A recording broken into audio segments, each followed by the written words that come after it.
কবিতা ক্ষমা কর প্রিয়তমা। কবি মুজাহিদ চৌধুরী। ক্ষমা কর প্রিয়তমা, প্রেমের কবিতা লেখার কলমটা হারিয়ে ফেলেছি।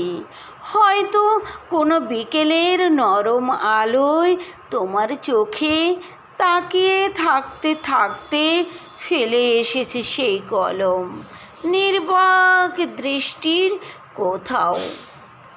এখন শব্দগুলো কেবল প্রতিবাদের, রাগের, অভিমান আর বাস্তবতার। এখন কলম শুধু হিসেব রাখে দিন শেষে কতটুকু ক্লান্তি জমেছে শরীরে, আর কতটুকু নিঃসঙ্গতা হেঁটে যায় ঘরের কোণ ঘেঁষে।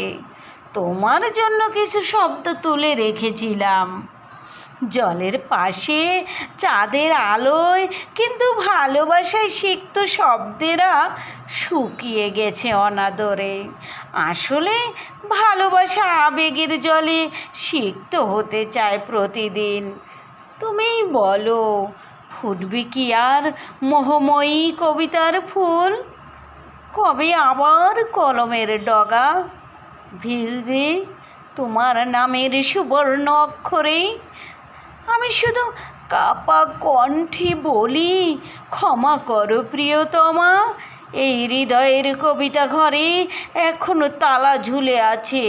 কলমটা খুঁজে পেলে আমি আবার তোমায় নিয়ে লিখব কবিতা, অথবা ফুটবো তোমার খোঁপায় একটা সম্পূর্ণ কবিতা হয়ে। ধন্যবাদ।